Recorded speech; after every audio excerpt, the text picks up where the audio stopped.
Hey guys, welcome to PowerCon 2020. I am Pixel Dan, and I am so excited to have you guys with me here today. We are kicking off the second day of our online PowerCon with the Guiding the Fans Through Masters of the Universe panel. This panel is all about some of the amazing new Masters of the Universe books that are on the way.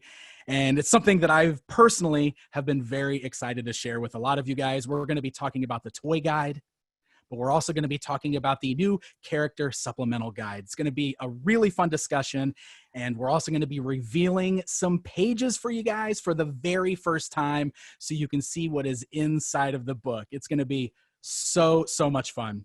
So before we dive into the panel today, I want to do a little bit of housekeeping to let you guys know how this panel is going to work. You guys, of course, are all watching from the comfort of your homes on Zoom.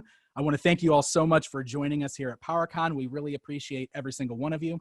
If you look at the bottom of your Zoom window, you're going to see two dialog boxes. One of those is a chat box. You can use that box to chat with other viewers all throughout the panel. That way you guys can just kind of have some fun and be excited about all the things being discussed. At the very end of the panel, we're going to open Q&A for questions. When that happens, you can use the Q&A dialog box to start asking your questions. We do ask that you please refrain from posting questions in the Q&A box until the very end of the panel. But once we get to that part, we will announce it, and you guys can ask some questions for me or anybody else here on the panel to answer about these books. It's going to be really exciting stuff. And I've got a whole cast and crew here with me today, many people who worked very hard on both of the books that we're discussing. So I'd like to go ahead and ask them all to introduce themselves to you at this time. Hey, everybody. Welcome back to PowerCon. It's awesome being back again, even in a virtual setting. I'm Danielle Gelehrter, also known as Penny Dreadful, and I was the project lead on the character guide Supplemental, the volume 2, if you will, for the character guide. And I also did some proofing work on the illustrious toy guide that's coming from Dark Horse. Excellent. Let's kick it on over to Eric. Hi everyone, I'm Eric Marshall, also known as Gabakuk on the forums. I was the designer that laid out the books and did some of the writing on the supplement, but I did none of the writing on the toy guide. I escaped that bullet. That's my role in the whole thing. It's actually everything. Both books are on this computer I'm talking onto right now. All right, Joe, you're up. I'm Joe Teague, also known as Motu Joe, and I was able to help contribute with some of the toys that are going to be featured in the catalog and help connect some dots with some of the community throughout Facebook and some of the network, the family per se, and it helped do a little bit of proofreading and for one of the editions of it. So yeah, I just was honored to be able to help and contribute that way. Excellent. And finally, we have Daniel. Hey guys, how are you? I'm Danielle Quintero. I've worked a lot on image restoration for all these books. I'm like Hope on the forums, but I never post because I have little time. So that's me, and I'm so happy to be here. Awesome. Well, thank you guys all so much for joining me. Like I said, right as we started, these are all just a small portion of the people that worked very hard on these books coming from Dark Horse. And I think you guys are going to see that as a continuing theme as we go through this discussion. These are absolutely community efforts. I mean, the fan community really came together to help make sure that these two books were both as awesome as they possibly can be. And I know that I am so grateful for all of them and everybody else in the community for all the amazing help that they lended in making these a reality. So I want to go ahead and start by talking about the character guide, the supplemental guide. And I'm going to go ahead and turn things over to Danielle right now to lead the charge on that discussion. Thanks, Dan. And Dan himself also worked on the supplemental guide. He wrote quite a few entries for that as well. Back in 2017, several of us here worked on the original character guide from Dark Horse. I use this to, instead of going to the gym, I just lift this book up and down. It's because it's quite a workout with this thing. It's 700 pages. And this was the original character guide that we did in 2017.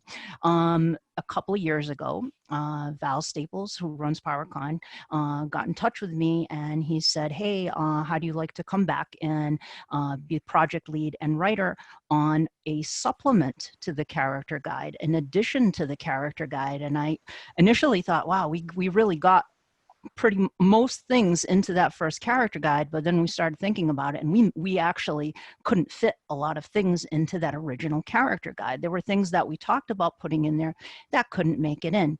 So the idea was that this would be an exclusive sort of volume that would go alongside the original character guide. And Val asked me to put a team together of professional fans who are, hardcore fans, who are experts in each of those areas. And we started kind of compiling a list of the things that needed to go into that book.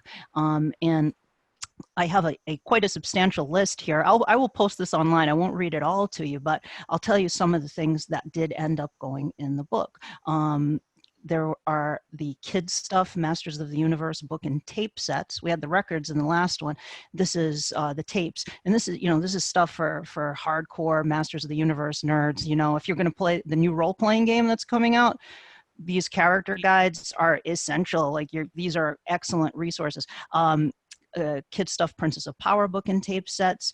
We have some new UK, New Legend audio tape, audio tapes from the Netherlands, from Finland, Italy, Princess of Power mini world books from the UK. So there's a lot of new stuff, video games, a lot of video game entries that went in there.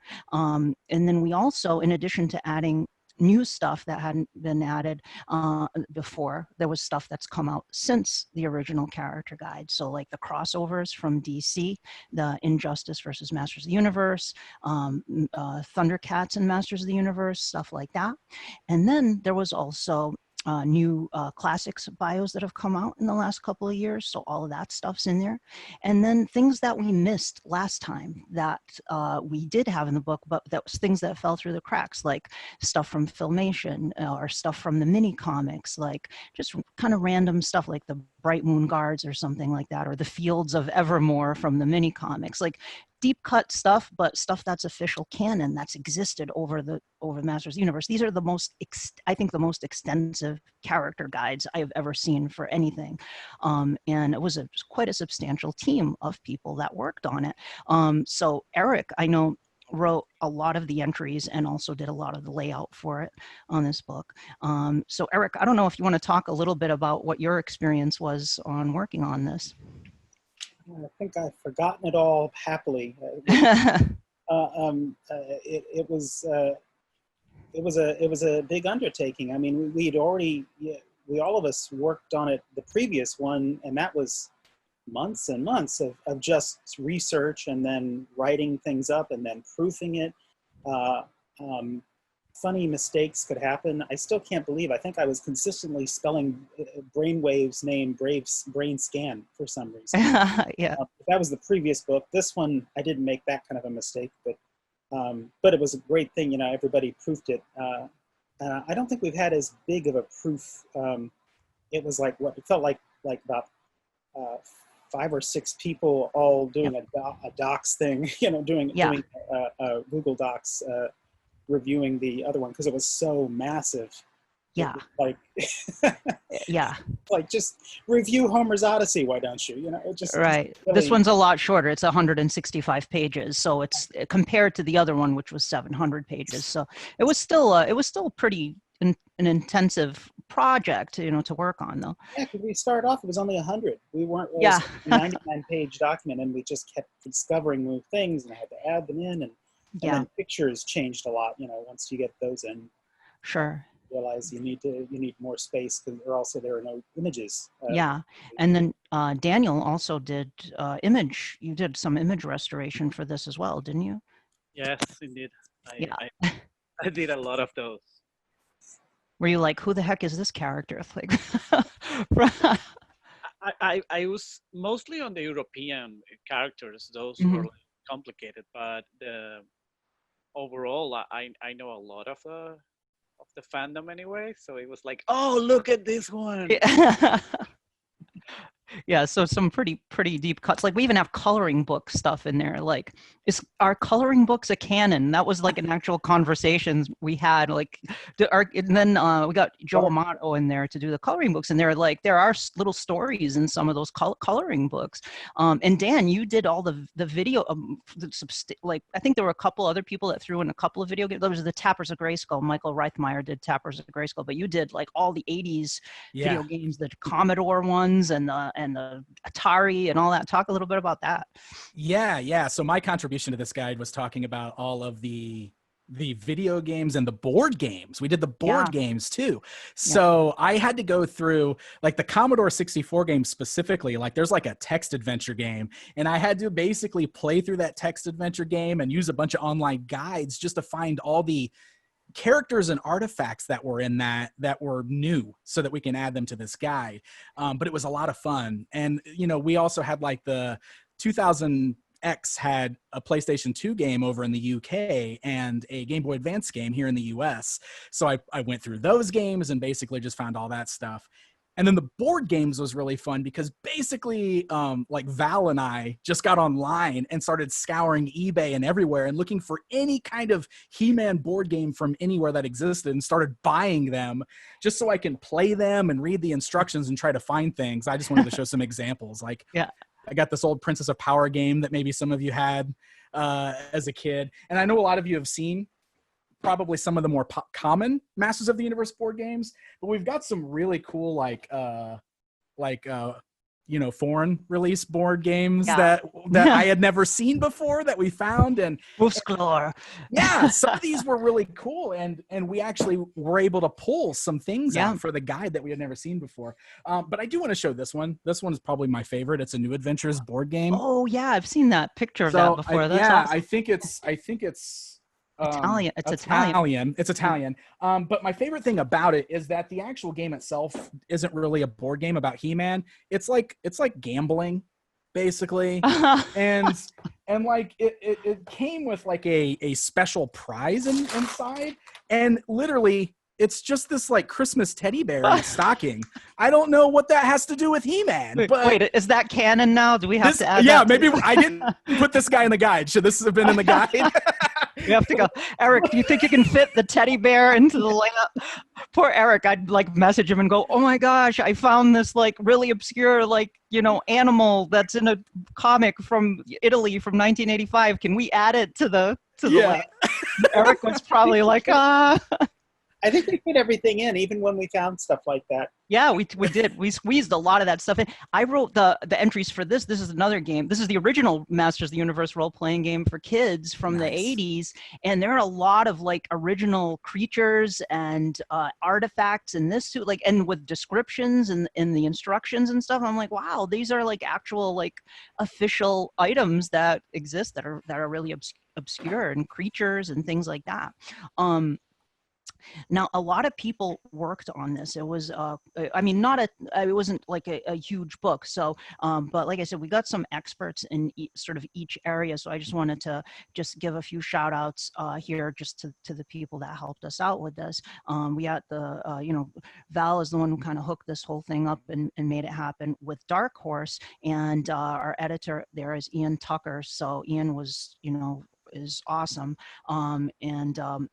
We had Joe Amato did the coloring books and activity books. John Faust did the Thundercats Masters crossover. Aidan Cross, who was did the UK mini world books and UK comic additional entries. He also did proofing and a lot of rewriting of the text. John Callis was involved as well. Pixel Dan, Jukka Isakainen did the Finnish audio tape and the UK New Adventure audio tape. Eric did the classics and the layout, and a lot of odds and ends too, stuff that we would just kind of randomly run across. Michael Reithmeyer from the Tappers of Grayskull game. Jack Tawes did entry consolidation. Christopher Reeves did the Injustice versus Masters crossover. Jacob Rougemont did image acquisition. Mike Petrock also did image acquisition. Joey Cacciatore did Italian translations. Daniel Quintero did image restoration. Farid Van Gelehrter, I'm sorry if I mispronounced that, did the Dutch translations. And you can just see just from that list, a huge group of international fans from all over the world, just like in the first book, came together to create something. And these folks are really talented and put a lot of work into this. This book, I mean, this is like, if you're a hardcore Masters of the Universe, Princes of Power, New Adventures fan, and you love the lore and the mythology of the brand, because this brand is so rich in mythology, right? That's why it lends itself to something like a role-playing game. It's so rich in mythology, and there are all these different iterations of it. And if you love that sort of the lore of Masters of the Universe and the stories and the characters and the creatures, this is exactly the kind of book. Like, this is, for me, like growing up, I always loved those like Marvel handbooks and DC Who's Who and that kind of stuff. Like, I would like pour through that kind of stuff. So if you like this, there's only one way you can get it, though. That's the thing. It's an exclusive book, so you can't buy it in the store, as far as I'm aware. And there's only one printing for this, right? I think there's only going to, as far as we know, there's only going to be one printing for this, and it's going to be only available through, I believe it's through the PowerCon website or through PowerCon. Yeah, through we should PowerCon. have the details on soon where that's going to be released. But yes, this particular book, this supplemental guide, can only be bought in a combo pack with the toy guide. Yeah. And we should have all the details on that very, very soon. I know we were hoping to announce it here today, but I promise you guys it's coming real soon. You guys will be able to order both of these books together in a really nice combo pack. And two books, yeah. You definitely want to do it. You definitely want to do it because this character guide looks amazing. Yeah, it does. And actually, shouldn't we show some pictures from it? Do you want to show some pictures? Let's show some pictures. Let's do it. Exclusive premiere. And there we go. There's the cover. Now, the cover for this book, if you remember, the first book has the first William George poster with the big battle scene where they're the heroes and the villains are coming at each other. So, of course, naturally, we had to do the next poster that William George did. So, and hey, you know, there's still a few posters left, so you never know. Maybe there'll be more. You never know. But there we go. Sweet. Want to get a peek in the inside? Should we start showing some pages? All right. Should we? Okay, let's do it. There we go. There's a spread for Faker. As you can see, Eric did a sensational job on this, and he made it look, I mean, it looks like the original one. I mean, it's a very exactly basically the same idea. So if you have the first book, you get an idea of it. But I love the images here that we get, and you get a look at the different canons. We have some these are the first was the big giant golden books, which are kind of hard to come by. And this Masters of the Universe sticker fun book, where there's a unique origin for Faker, where he goes to like a costume party and they think it's He-Man, painted himself blue and is wearing a mask. There's the Star Marvel Comics. That's an example of one that kind of fell through the cracks. The first time was like, oh, we got to get Faker from Marvel Comics in there, or from Star Comics. And then we got UK Magazine updates. That's one thing we did, right, Eric? We did the updates and revisions. So if we found something that was, it was a huge book last time. So if there were a few things that maybe were not, that we got mixed up on, or something that fell through the cracks, we're like, oh, update. This is. Philip. I remember in Filmation we had the wrong Philip. So there was Philip who was making fun, and there was Philip the guard, and somehow they got switched in there. Yeah, images got swapped around a couple of times. I mean, it was a massive book, so there were a few little glitches that went through the cracks. So we did our best to try to like go through the first book, catch anything that was wrong, and if there was something that needed to be revised, we have a prefix that says revision, and it gives you the updated information, the correct information. Or if it was an existing canon that was in the first book that continued on, like classics, like for this Faker entry, there's been more material written for Faker since the last book. So this has update as the prefix before it, and then it tells you what else has gone on with Faker since we last saw him in the last book. And this beautiful artwork by Axel Jimenez here. So yeah, we got some more stuff here. There we go, Skeletor. Again, same idea. You got all the different breakdowns here for the different entries. We got Tappers of Grayskull, we got classics, we got Thundercats, He-Man crossover, Injustice crossover. So you get the idea here. And then it's split up into the different sections, just like the first book. So you got characters, beasts, factions, artifacts, magic spells, locations, vehicles. So you got all the sort of the key things that we wanted to cover there. And here you got your examples from the role-playing game and several other things here. Castle Grayskull. It's not complete without a Castle Grayskull spread, right? And then the vehicles here. We got Zodak and Tila flying in outer space in the Wind Raider from the Italian comics. Just because he's in Zodak, he can do that, right? That's the last page too. Oh, I didn't mention Sebastian Vogel. I'm sorry, I missed that.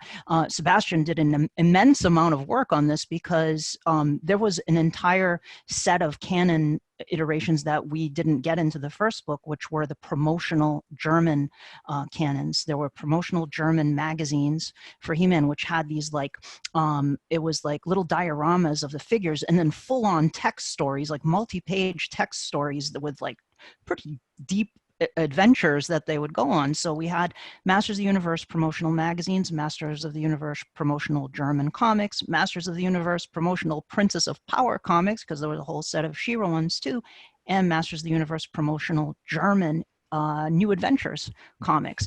So Sebastian, I'm sorry, I've missed your name earlier. Sebastian did a huge amount of work on this book and was on the proofing team as well. So sorry about that. But yeah, a lot of good stuff in there.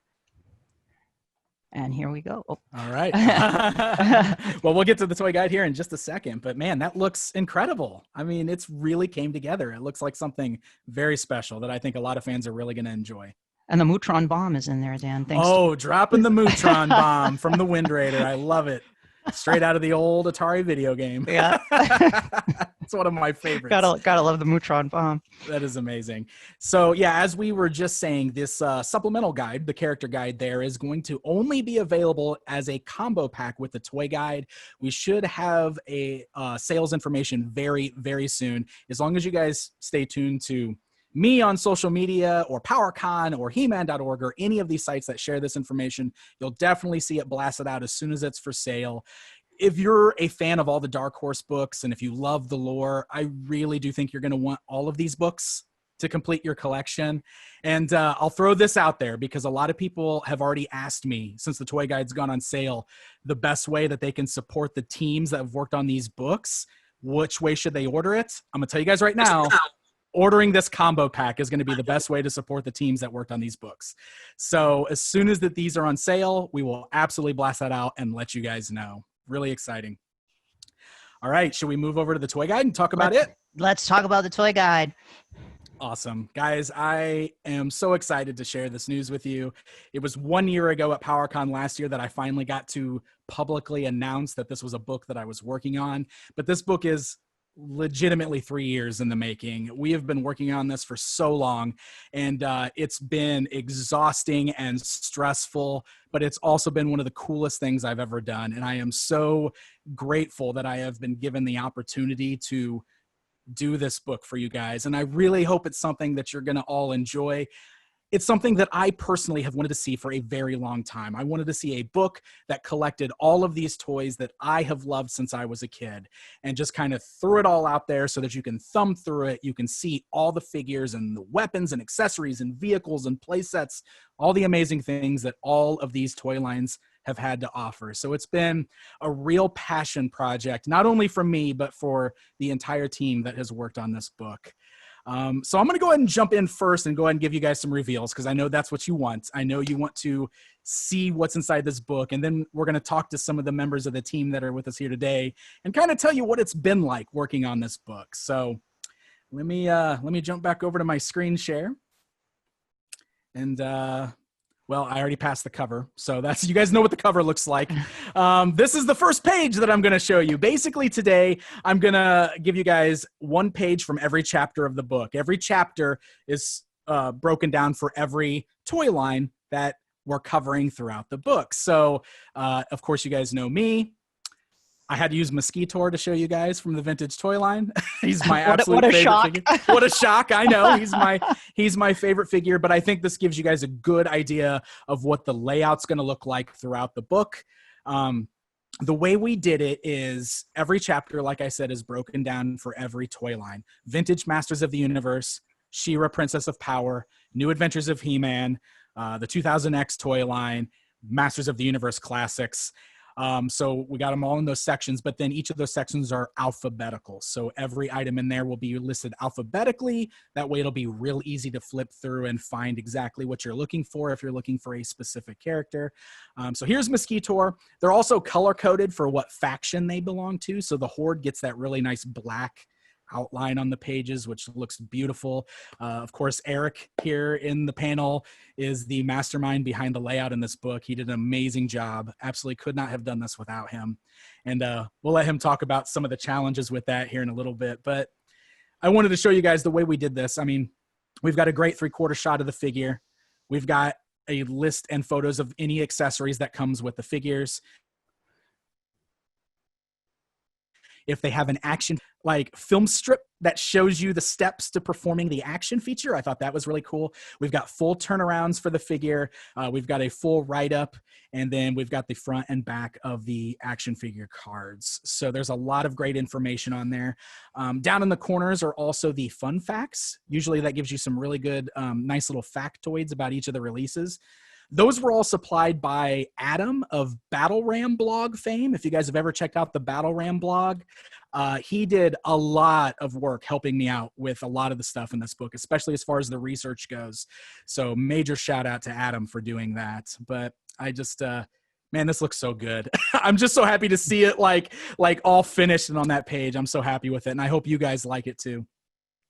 I can tell you it's amazing from my perspective being the toy collector. I've been wanting this for a very, very, very, very, very long time. And Eric crushed it with the layout, being able to see exactly what you want to see when you want to see it, just right there. So awesome. Great job, Eric. Thank you. But credit to the photographers because they had to shoot every last thing. And I know that was the photographer and the people who cleaned up the pictures because that had to happen too. Absolutely. Yeah, the photography. So the photography was mostly me and a few other people. It was real intense. Me and Val took a lot of pictures. Shout out to Peter from Electrified Porcupine. He did a bunch of photos for us. But yeah, it was some real intense photo shoots. Let me tell you, we can talk about that a little bit more here in a little bit. So right now I'm showing you guys one of the pages from the Princess of Power section of the book, which is amazing. And for this, I also want to give a massive shout out to Dara because Dara wrote all of the Princess of Power bios here, all the pages, because I wanted somebody that was really well versed in the She-Ra action figures to be able to do this justice. And she did incredible with this. And then most of the figures we shot at Krista Van Fleet, an amazing She-Ra fan. We visited her and she had an amazing collection and we were able to shoot all this stuff. I was so impressed with the She-Ra toy line. Let me tell you, I had never seen so much of it in person before until I got to work on this book, and it's just a gorgeous toy line. So it was real fun putting this together. It's very fantastic fashions being added was really impressive too because that's right. Yeah, that's a good thing to bring up. All of the fantastic fashions are in here, and they all have their own individual pages, and it shows all of them carded, all of the accessories loose, as well as all of the fashions on different figures, so you can see what they look like. I had no idea so many of those existed until I started researching for this book, so that was real fun to see all those in person. So here's a section from the New Adventures, and I wanted to give you guys a vehicle here so you can see how we're handling the vehicles within the book. They also get their own dedicated page. The Doomcopter is one of my favorite things from the New Adventures toy line, and I wanted to show it off because it's just Skeletor flying around in a giant vehicle that looks like his own face, and that's amazing to me. And it glows in the dark, so it's even cooler. I want one of those in real life. I know. I need a helicopter. Could you imagine like me just flying around in the Pixel Dan copter and it's just my face? You arrive at PowerCon in that. So the New Adventures toy line is another one that I think a lot of people are going to be really surprised by when they're flipping through this book. They're going to see so many toys that they didn't know existed. And like, this is a line that I got a whole new appreciation for once I started messing with them all to photograph them. Because as much of a departure from original Masters of the Universe as these toys are, the engineering on these toys is so good and they are just so fun. There's some really cool combining mechanics between all the vehicles and play sets and stuff like that. So I think one of the good things about this book is it's going to introduce people to a lot of stuff that they just had no idea existed. Here's a page from the 2000X book, and here's your fun fact for the day. The very first photograph that I shot for this book was Disco Skeletor. So there's Disco Skeletor in all his glory with those really weird colors. But again, that way you can see what the layout looks like for the 2000X section. Again, another amazing toy line that I fell in love with all over again, going through and taking pictures for this book, with the one exception being that I realized that every dang figure in this toy line has a spring-loaded missile accessory. Every single one of them, I guess, except for Skeletor here. But because I'm showing how the action features work, for almost every 2000X figure, I literally had to show step-by-step on how to fire a spring-loaded missile. And I was so tired of taking pictures of rocket-firing missiles. When I was going through it, I saw a little finger always pushing the lever, and every single page for the 2000X, I'm like, wow, that must have been intense. Yeah, that was what they want. Every figure, just give it a rocket. It'll be good. All right, Masters of the Universe Classics. So this is an exciting one, of course, because this is probably the biggest section of the entire book. I actually needed an immense amount of help on this. So I already mentioned Peter from Electrified Porcupine helped me photograph a lot of these figures, and Adam from Battle Ram Blog helped me do half of the writing for this chapter because this chapter is so big. This toy line was like 12 years long, guys. It's insane. So the other challenge with classics was trying to remember which accessories came with which figure. Because if you guys remember, so many characters came with heads or weapons that were intended for other characters that had already come out before them. So most of our collections are all mishmashed on our shelves. And when we had to pull things down to photograph them, we had to do a ton of research. I had to go back and watch a bunch of my old videos just to remember what things came with which figures and get that all figured out. So that was really a challenge, but I think this is going to be really awesome seeing all of these figures in here, so you can see just how massive this collection is. It does include everything from Mattel and Super 7's run all the way up through Snake Mountain for anybody that wants to know if Snake Mountain's in there. So it is a complete section for classics, which is really exciting to me. I wanted to make sure we can make it complete, so I'm so happy we could. You can see we even include the mailer boxes, which was a trick. Finding people that still had their mailer boxes was a challenge, but we got it accomplished. So Mike Petra was talking about that. Mike Petrick had to flatten and mail me a ton of mailers so that I could photograph them, because we wanted to have, new photos that match the quality of everything else in the book. So that's another thing that's important. Everything you see in this book was brand new photographs. We shot everything in this book, so it's amazing. And then Daniel worked his magic. Daniel Quintero here worked his magic to clean him up and make him look as beautiful as possible, so that we can make this book just look as good as we could. And then one final page to show for you guys, just so that you know that I did include the newer 5.5-inch action figures. So Transforming He-Man was a good one to show you guys there.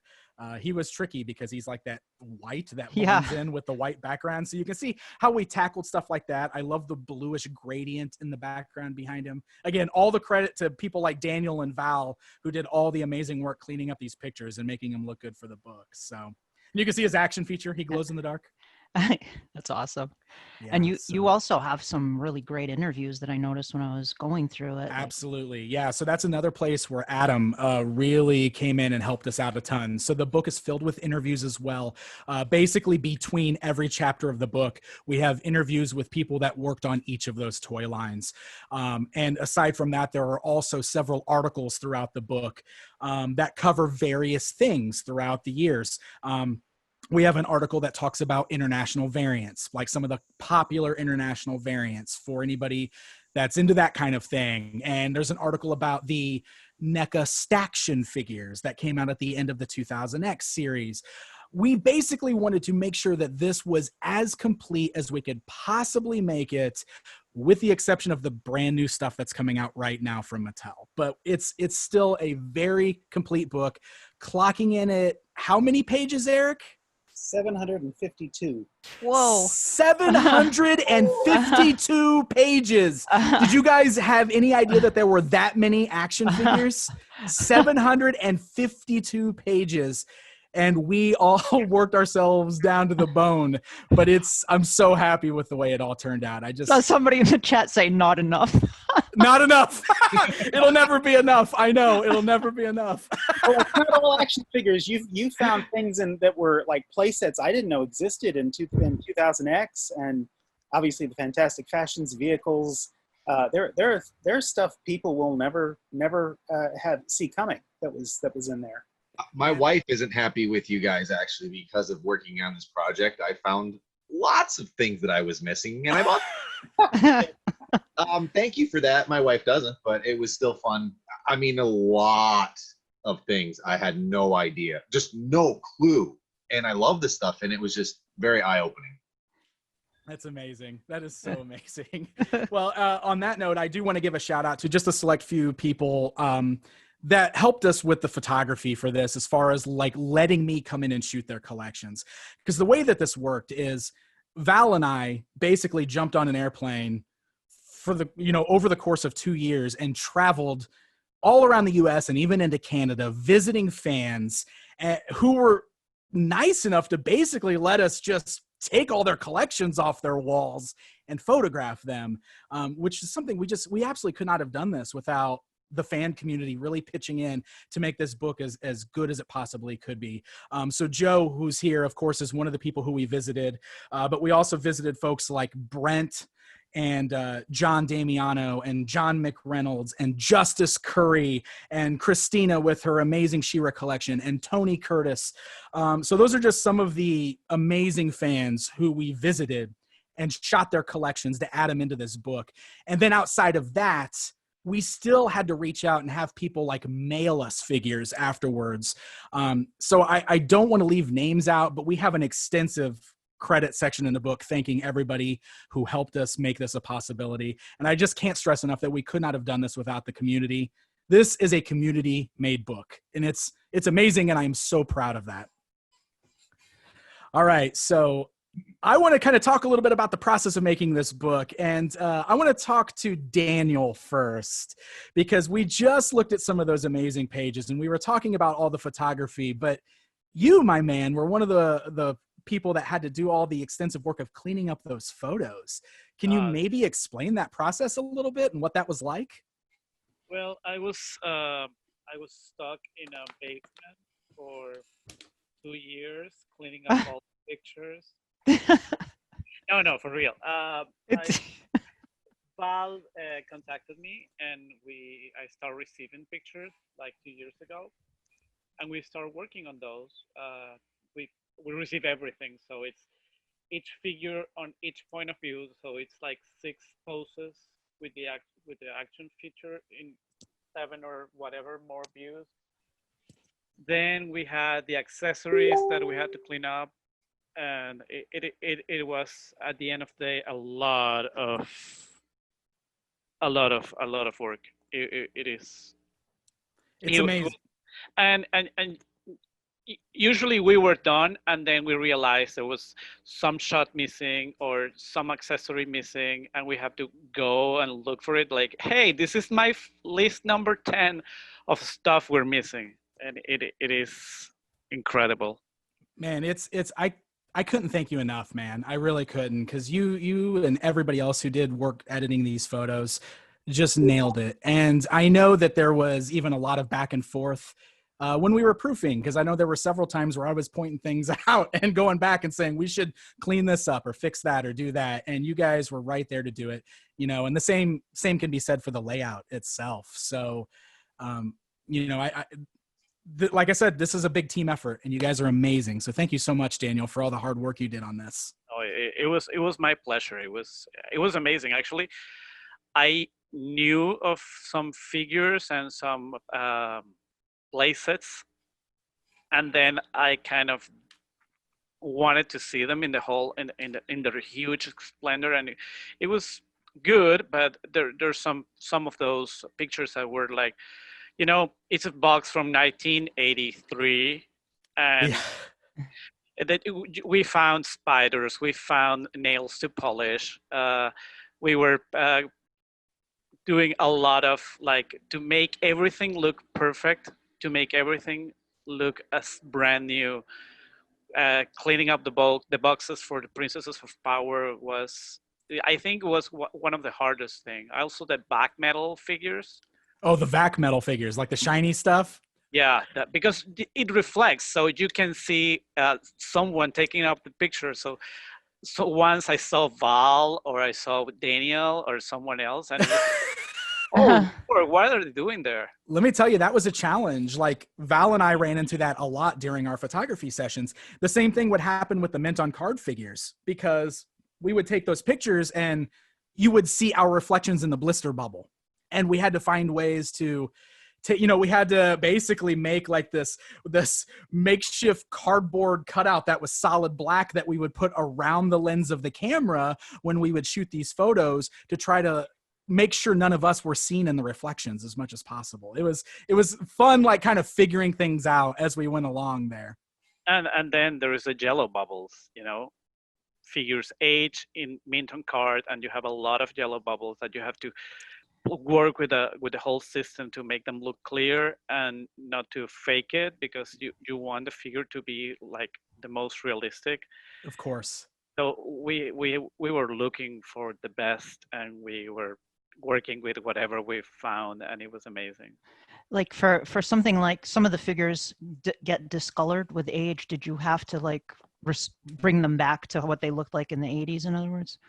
Yeah, extender was one of those, because extender color seemed to turn into green, and the white parts turn into grayish and discolored. There's some Skeletor that has the same thing. The arms turn into a different color. So we have to realize, you need to know the figure and to know what it was supposed to look like, and then you have to work with that and bring it back to the full glory. Yeah. So we always tried to photograph the best, most mint figure we could find too. And there were many times where we would, for example, we would shoot an extendar at one person's house, and then the next person's house would be like, let's shoot this one too, because this one might be a little bit better than the last one. So that way we always had the best possible we could get. But with a lot of these vintage figures, it is hard to find them. Like Extendar is the best example, because he has that notorious discoloration going on there. So yes, we still always needed Daniel to work his magic to kind of clean some of those up.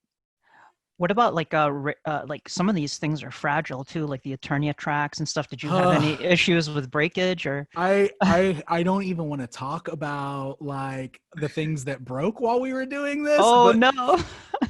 I didn't break any Eternia tracks. Thank goodness. Okay. We did not break any Eternia tracks, but it was always scary.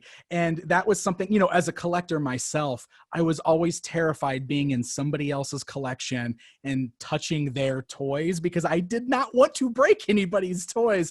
And there were some instances where when we were photographing the extra fragile stuff or the super rare stuff, a lot of times I would say, can you pose this for me on there so that you're the one setting it up, and then I'll shoot the photo, because I was just so nervous. I didn't want to break anything. We did have a few casualties, and I'll just say that there's a page in the book dedicated to the casualties.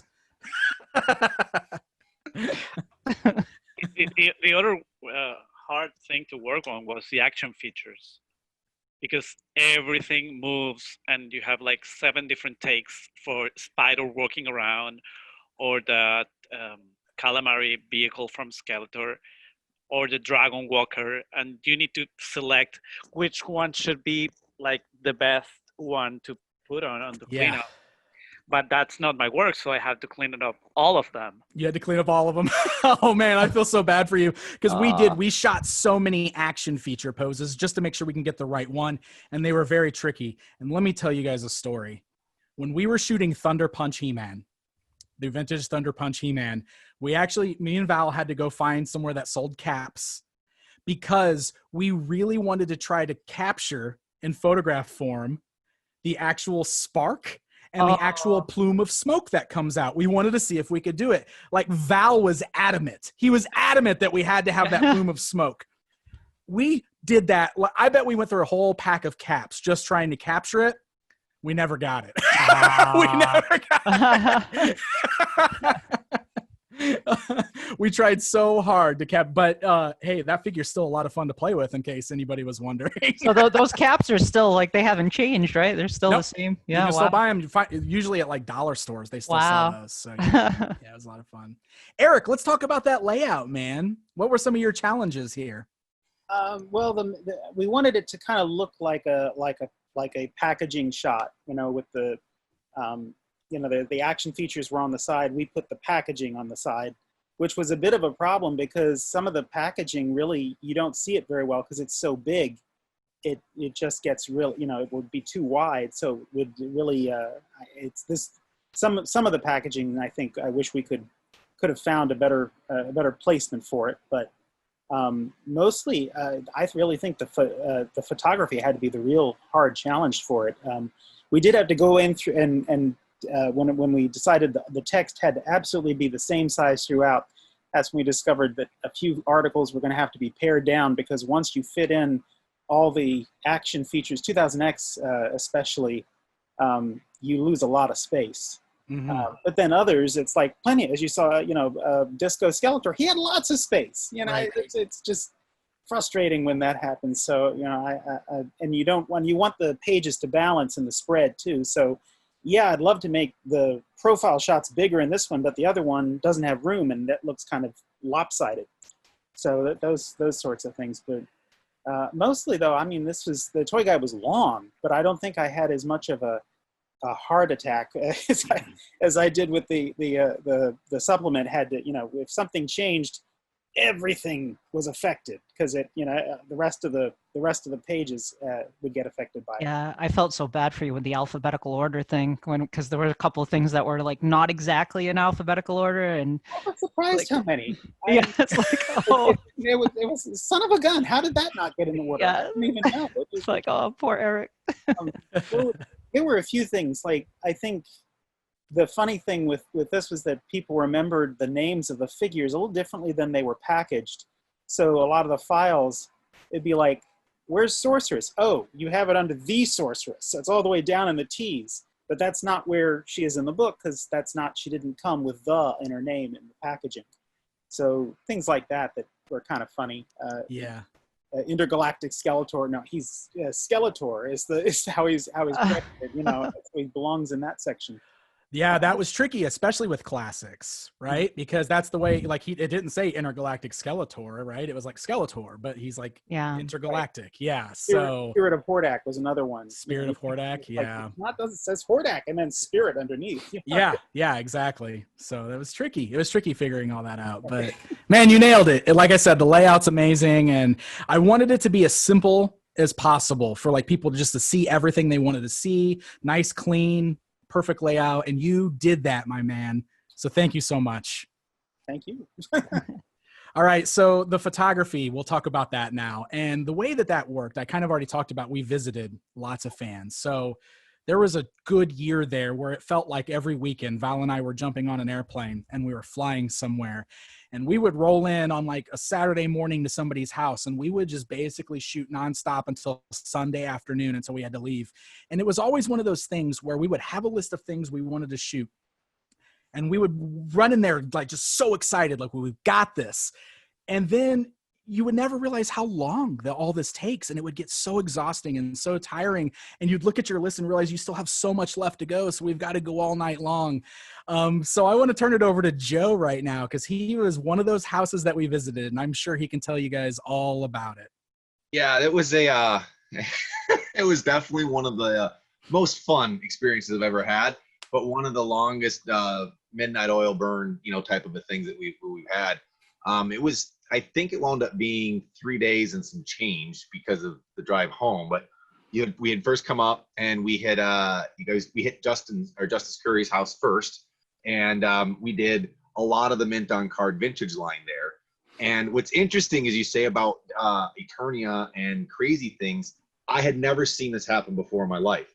At this photo shoot, Val says, "Oh, yeah, I can move this." And we're like, "What?" So he goes in and picks up Eternia in one solid piece, all connected, and proceeds to walk around, set this thing out and down. Nothing broke.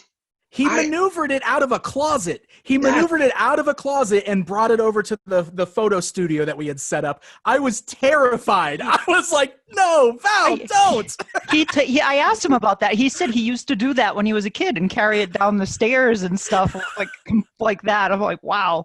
I couldn't believe it. I can't believe Justice okayed it. I can't believe he was totally fine with us doing that. He's like, "I think I have the real track, but I think that's the repo." "Well, I don't care. Go ahead and move it." And I'm like, "Okay." And it just, so we got through that. And that, to your point, we figured it's mostly going to be the mint on card side of things. And a friend of ours, Brock, had some of the variant potentials from country of origins. So like France and Spain. So he came in and he said, next thing you know, we don't even have half of what we had got to plan to do. So goes another half a day there. And then we start making our way up here. And when we get up here, we start taking some of the photos. A lot of the loose vintage stuff was going to be shot here, a few other things. And then we start uncovering different things and this and that. And then the list gets bigger. Dan had something to where he had to be back in town for, but unfortunately towards about halfway through the Sunday shoot, I think it was Sunday at that point, didn't start not feeling so well. And we were like, "Dude, just go, it's all right. Well, it's okay." So Val and I, just on the other side of this wall, I had the studio set up, and we just plowed through, and we just kept plowing through. It wound up being a 21-hour straight photo shoot. Involved a quick chase to go find some slime so we could do the slime pit photo and dump the slime over. And yeah. And we found it. We actually found it at a local store, just walked right in, and it was the same consistent. It looked just like it. It was beautiful. But then you start getting into some of the weird, at 19 hours, 18 hours, your brain starts not working so well. Did we take a picture of that? Let's go back and look. And next thing you know, it's more time goes by and accidents can happen. One of the shelves back behind here, it was like slow motion. I'm going to fall. I can't stop myself. I'm going to fall. Somehow I managed to put my hand through the cluster of things precariously back. I knocked the shelf off completely. Oh no. Oh no. Caught it in midair with the hand in some crazy pirouette, and Val's like, "What happened? You okay?" I'm like, "Yeah, I need help though." And we had to come in and just lift this. Nothing fell or broke, but the body just was dying. You were just exhausted after 19, 20 hours of meticulous, really intense thinking, right? And I said, it sounds crazy, but we're making sure that the photos and everything was just so to get the quarter angles and all. And it's tough. It's definitely exhausting. And here's the crazy thing. I only had one sliver 3 days. They were doing this, Val and Dan were doing this, like he said, almost every weekend for 2 years or a solid year and a half. Mm-hmm. Mm-hmm. It's yeah. intense, guys. It was intense. And yeah, like you kind of pointed out, that weekend was one of my many breakdowns. I mean, I just got mentally exhausted. And like you said, like I was, because we drove to your house, but it was about a 5-hour drive for me to get to where you were. Right. And with the way we had everything mapped out, I was hoping to be back home Sunday evenings so I can attend something with my family. I wanted to go do some stuff with my son and everything. And we were getting to that point where I was just like, I'm not going to make it. I'm not going to make it. I was stressing out. I was kind of having a little bit of a nervous breakdown. I started not feeling good. So that was one of those weekends, man. It was intense. It was fun. I mean, for me, it was a pure joy, right? Again, it's that elated, I'm exhausted, but I'm good. Let's keep going. And yeah. I actually remember I had a meeting that Monday morning, and driving to the office. This is one of the only times I can actually ever remember this happening. I'm a quarter block. I'm right around the corner from my office. I'm stopped at the stoplight, and I just kind of go, "Where am I?" Oh no! Like, and it was like 5 seconds too, not just like a quick blip. Like, what is happening? Oh, okay, go to work. Needless to say, it was a very, very, very early lunch. I think I was home by 11 o'clock for lunch that day. It was, it's intense. And again, kudos to you guys for the amount of work that you guys have done and all the again, this was just one sliver, one little story of what you guys were doing for almost 2 years. So this is and again, this was just part of it, reaching out to all these different people. You already mentioned John Damiano and Justice Curry and all of that stuff, connecting to all those people. It was fun. And it was also really kind of nervous too at some points, because we all were together. Most of us were at PowerCon last year. And it was very, very, very much like Fight Club. Like, you never said anything to anybody. Like, oh yeah. We couldn't talk about it. Yeah, we couldn't talk about it. Don't know what to talk about. Yeah, exactly. But again, it's that there was a certain camaraderie and family that I think you get with this book, knowing the history behind it and knowing how it was put together. And it wasn't some big corporate push thing. This was a real communal effort that you guys did a tremendous, very, very, very good job at. And I'm very honored to be able to help just a little bit. Thank you, Joe. I really appreciate it. And again, I appreciate you and everybody else's efforts. We couldn't have done this without you. And I'm so excited that everybody seems to be really happy with what we've shown here today. And I think now is a good time to go ahead and open up the Q&A. So if you guys want to now use that Q&A dialog box at the bottom of your Zoom window, and you've got questions for anybody here on the panel, Joe is actually going to be reading those questions for us. So we'll do that for about 20 minutes, and then we'll close this out. We should point out there was something we forgot to mention. Oh, sure. Go ahead. The bundle with the 2 books, the supplement guide bundle, is limited to a very it's a limited to less than the production numbers on the PowerCon Lords of Power 5-pack. I think Val mentioned that yesterday, that the supplement book is going to have, it's going to be produced in lower numbers than the Lords of Power pack. So it's something people are going to want to jump on. Definitely. And we'll remind everybody at the end again too, but yes, as soon as that bundle goes up for sale, you guys are definitely going to want to jump on it if you want both of those books. I think you will. I think you'll want both. All right, Joe, take it away. All right. So Dan, this one's directed at you from Zach. It was, will the toy guide include details on the variant and foreign releases or distribution data on vintage lines? That is an amazing question. So we had a lot of back and forth discussion on how detailed we wanted to get with variants and distribution and stuff like that. Essentially what we decided on is that this book was only going to focus on the US released Mattel figures from the main toy lines, with the exception of Super 7, because that was part of the Classics line. So we don't have all of the foreign releases or foreign variants broken out into detail.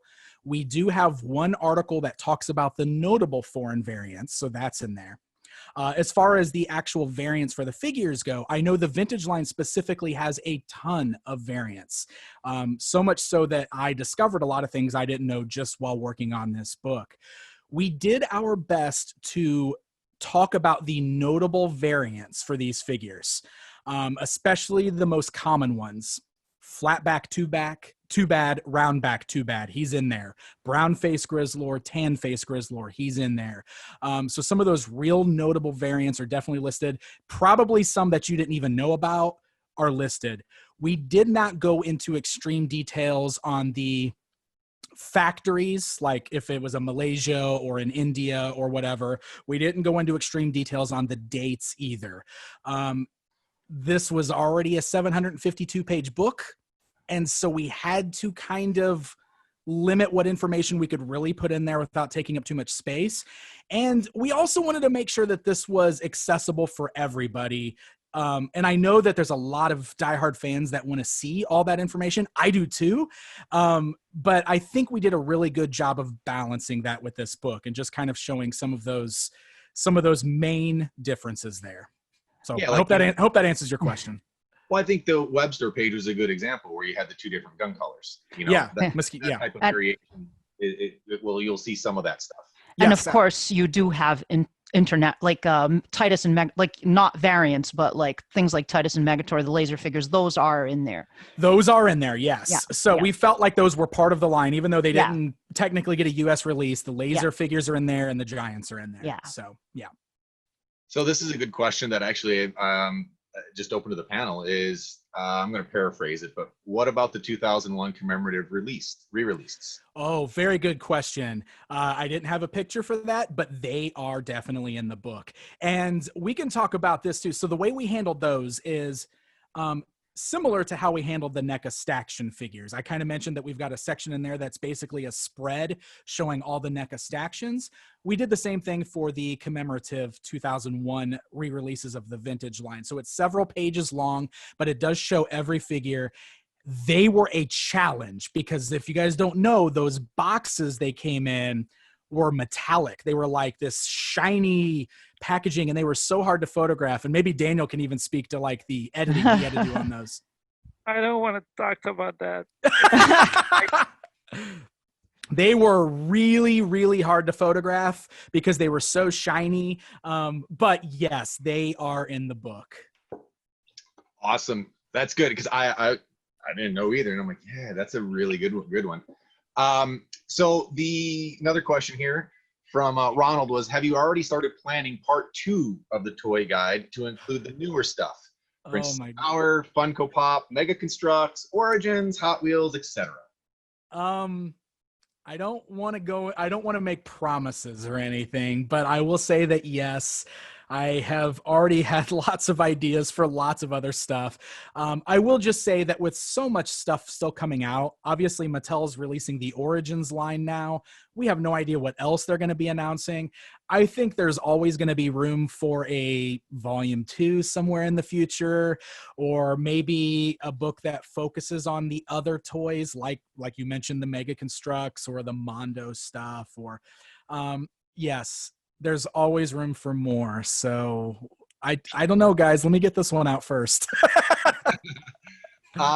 This one comes from Scott. It says, is the supplemental book hardcover? Yes, I believe, as far as I'm aware, it's going to be hardcover. Yeah.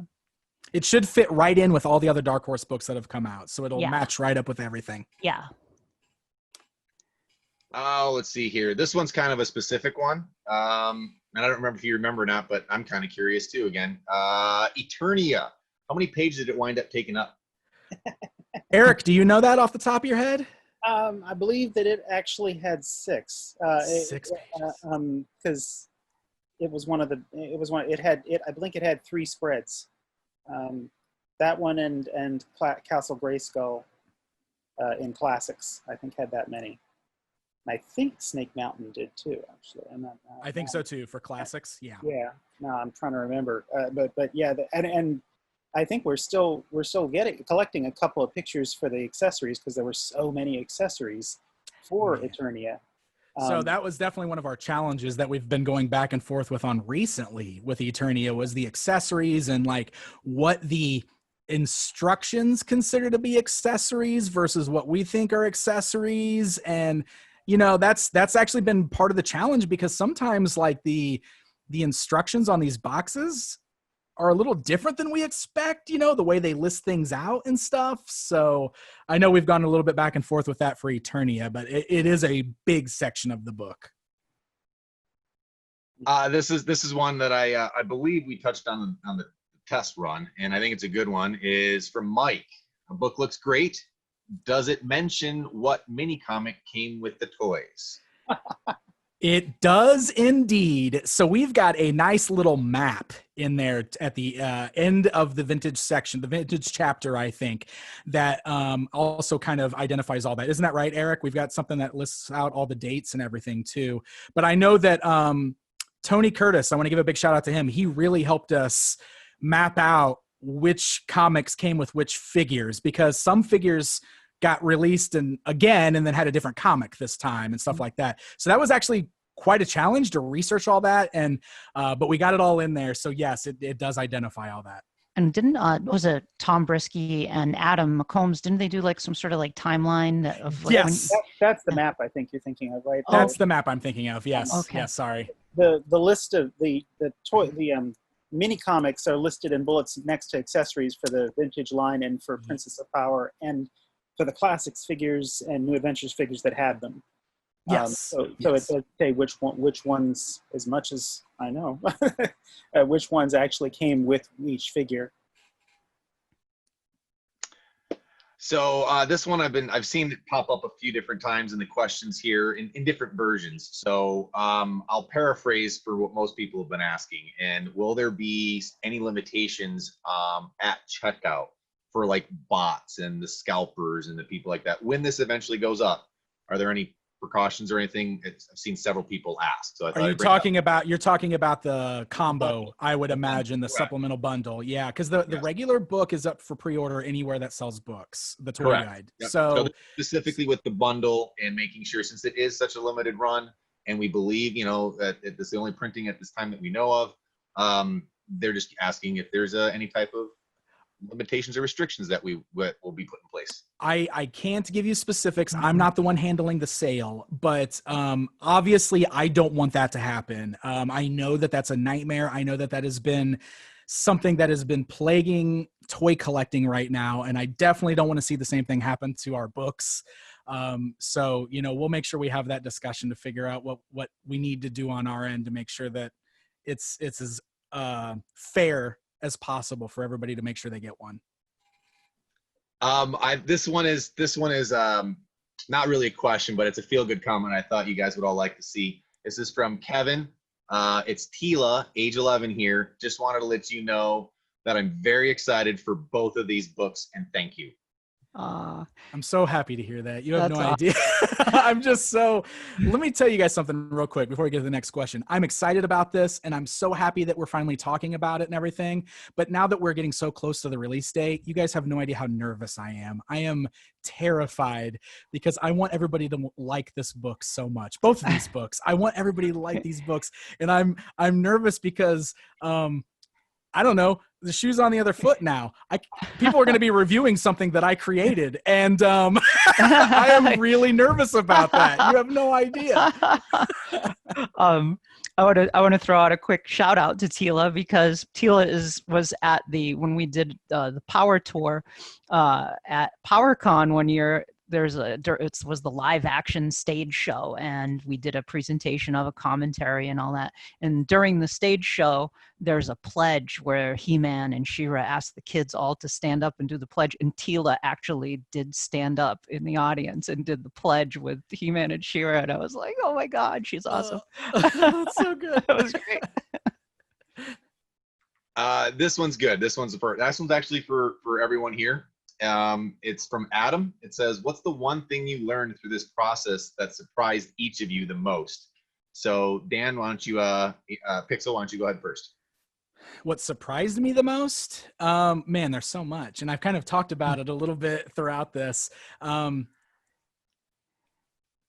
So just how challenging it was, I guess, is one of the biggest things. So I've been wanting to write a book about toys for years. And I've been prodding around about doing this one specifically for a long time. And I know that I've talked to a lot of friends of mine, especially others who have written books. And so many people have said, I don't know if you really want to write a book. It's going to break you. And, I was always so like, yeah, no, I want to do it. I want to do it. They were right. I had no idea just how mentally exhausting this was going to be. You know, we talked a lot about the photography and how much time that took, but I also did a ton of research and so much writing for this book. And we were on deadlines with a lot of this stuff. And, you know, my wife can attest to just how many weekends I would stay up all night long, sitting at my computer trying to write, and the amount of writer's block that I would run into and the anxiety that I would run into, it really was a challenge. It was very, very hard. So I have so much more respect for anybody that has ever done anything like this before. Writing books is no joke. It is no joke at all. On a positive side, I was not necessarily surprised, but so happy at how amazing this community is. So many fans came together, opened up their homes to me, opened up their collections to me, wanted to help me out. And I got to experience firsthand just how amazing we all are as fans of this thing that we love so much. So that was my favorite takeaway from this entire process. Daniel, I know you had a lot of frustrations with the cameras and stuff, but what was one of the things that surprised you the most on cleaning, outside of cleaning up the pictures? The amount of pictures was incredible. The large quantity of product we have to work on, and how many fans gave us access to their collection, because some of those products, we get the first set of pictures and they were not like perfect, so we have to do it again. And it is amazing. The whole community work with this. I think this is not a project just for the 5 or 6 of us. This is a collective effort, and it is amazing. This community is like a huge family. And even as we don't see each other every day, every time we do something, it's just magical. Eric, what did you take away that was super surprising from you on this project? Super surprising. I mainly wanted to, I hadn't used InDesign a whole lot. I had a little bit, and I thought it would be good experience. But that was back with the supplement. By the time I got to the toy guide, I was sick of it. I don't think anything really surprised me. Just the amount of work. I could tell a lot of work was going into making these pictures, and I started keeping track of which ones I knew based on what the formula was for what was supposed to be there for each one. Noting, hey, we're missing the one shot of something, and that was just the stuff I knew. I think you guys ended up catching even more stuff that I didn't know was missing. But so that was, I guess, just the sheer bulk of it. The number of, I truly despised how many blasted spring weapons were in 2000X, because those action feature boxes got to, I think the War Wheel broke me, or the War Whale broke me. There was so much on that thing. And trying to fit it and make it look good was a real challenge. And I mean, I can't, hats off to the people that had to take the pictures, but I didn't want to make it look like this dinky little thing you couldn't see, but it was a challenge. Danielle? I think after having worked on this 2017 book, I was most surprised by the fact that I said yes when Val asked me to do the second book. Like Dan described, it was such an intense process that I couldn't even for a period of time I couldn't even like talk about He-Man. I was like, can't think about it, got to purge my brain. But then by the time we came around to that, when Val asked, I jumped on it. I said, yeah, right away, because in the interim, in between the first book and the second book, I started to discover that there was more stuff that we missed. And even in the process, as we started diving into doing the asset discovery, which is research basically, and putting together lists of things that you need to do, we started to discover more things. And I was very surprised by the seemingly endless amount of official content that was created for Masters of the Universe in the 80s, which just reminds you that Masters of the Universe was such an international juggernaut at that time, that there was so much content. And I was like, there was a Finnish audio story, there was a Dutch audio story in the Netherlands, of like new stories that we never heard about before. Just that kind of stuff always surprised me, just because it was endless. It just kept, like, it's there's so much stuff that exists out there, both in products for the toys and for the stories, that it's just, you could just really dive into it, and it's pretty amazing. That's awesome. And as far as me, the most surprising thing I figured out was trying to be a completist and trying to always buy and collect all the different Masters toys, and all different materials, how little I actually knew and how much was really out there just baffled me on how many more things that I wish to acquire or learn or seek. And it's just that was my biggest surprise, that really eye-opening, that this is something that as a personal thing I could probably do until the day I die and never be complete, right? So it's kind of fulfilling on that aspect, that I know I can kind of keep running with this for a long time. So that was very surprising to me. But we're getting close. We got about 15 minutes left max or so, and this is a really good question. What about San Diego Comic-Con exclusives and PowerCon exclusives? So yes, any of the exclusives that were part of the line are included in the book. They're all there. And PowerCon, yeah, for sure. Yep. Yeah. Of course, with the exception of anything with Origins. Origins is not in the book. We were not able to make the cut for Origins, right. But that's fine. That's like a brand new line that's ongoing. So we wouldn't want to put that in there unless we could right. put it in there complete, right? And you had to draw the line, like reaction and stuff like that. There was kind of right. a We line. Focused on main toy line only for this. Mm-hmm. Yes. That does include like Club Grayskull and the Ultimates. Those are yeah, because we technically, those were part of the overarching Masters of the Universe Classics line, so we included those. Yeah. Which is the single biggest chapter, Classics. It's insane. Just the classics. is gigantic. Characters. This one I think is more of a tease, but there have been a lot of people ask this question. Will we see or reveal anything more about the Wonder Bread mystery? All right. I'm putting that on a T for you guys on purpose. So I know it's okay. So this was a very tricky subject to tackle. So I'm just going to put it out there right now. Val Staples wrote an article in the book specifically about that. So it is discussed. It's addressed. It's in there. So you guys will have to read it when you get it. That'll work. Let's see. Excuse me. Do we have the price point for this bundle pack? Has that been announced yet? It has not, and I can't tell you for sure until we get that final solicitation. As soon as that solicitation's available, we'll put the information out there. I'm really sorry, guys. I wanted to be able to tell you all that today, but it's close. It's close. We're almost there. You know what? We're kind of winding down here. Yeah, we've really only got a couple of minutes left. Yeah, I think, I think that'll just wrap up the Q&A and pass it back off to you, Dan, and that's it. Excellent. For the Q&A for now, for this panel. Well, those were some amazing questions. Thank you guys so much. I've been watching all the comments pop up, and I feel the love, man. I love it. You guys are amazing. Was there anything else anybody wanted to say on the panel here that you guys wanted to talk about right at the end?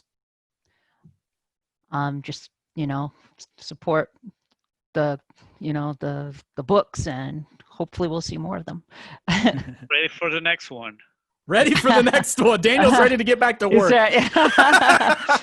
Thank you to everybody too for cover reactions and origins and the mini. That's right.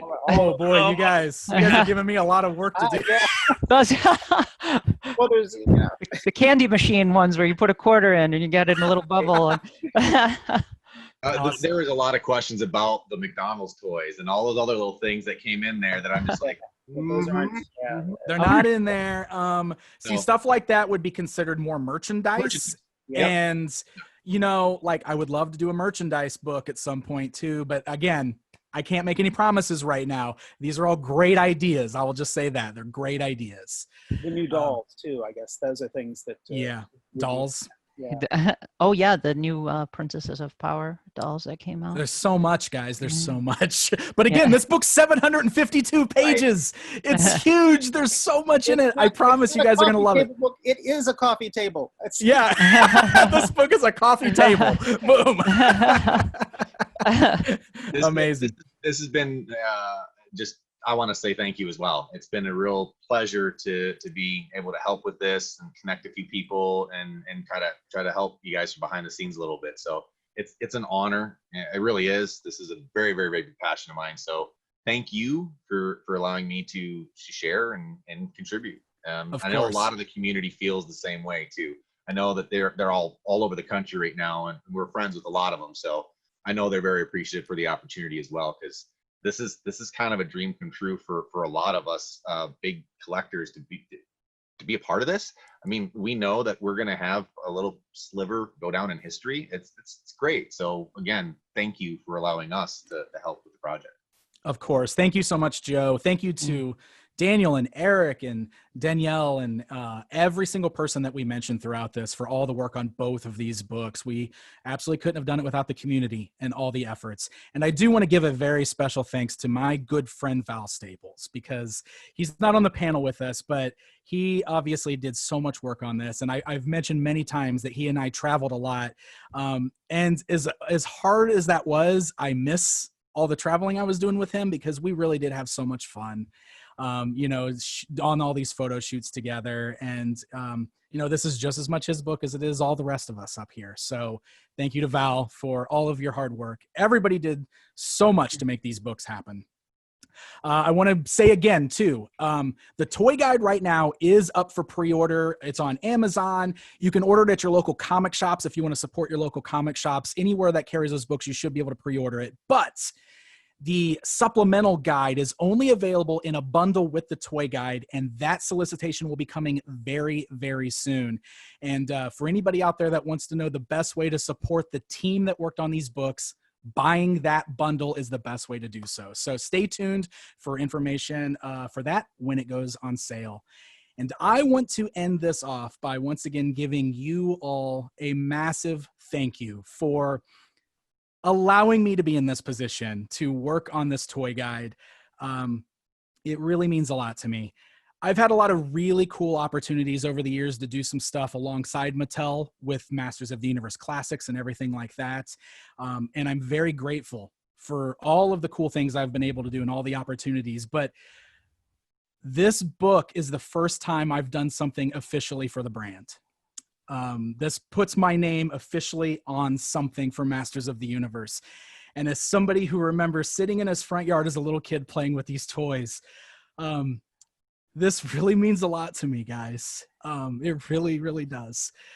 So thank you so much for allowing me to do something like this and put together this book. I'm sorry, I'm getting a little emotional, but it's important to me, and it's important to me that you guys love it. And I really hope that me and everybody else were able to make something that you will enjoy, because this is a dream come true for me. And I can't stress that enough. So thank you guys very much for all the love, all the support, and thank you so much for joining us for this panel. February 2021 is the release date for this book. I'm nervous about it coming out, but I'm so excited about it coming out. So thank you guys so much for joining us. This has been a fantastic panel. Thank you again to all of the panelists here. And stay tuned, because there's going to be a lot of more exciting panels coming out of PowerCon. Up next is the Multiverse panel, correct, Danielle? That's right. Yeah, stick around for that. It's going to be awesome. All right, guys. Well, thank you so much. We are going to sign off now. Good journey, my friends. Good journey. Thanks, everybody.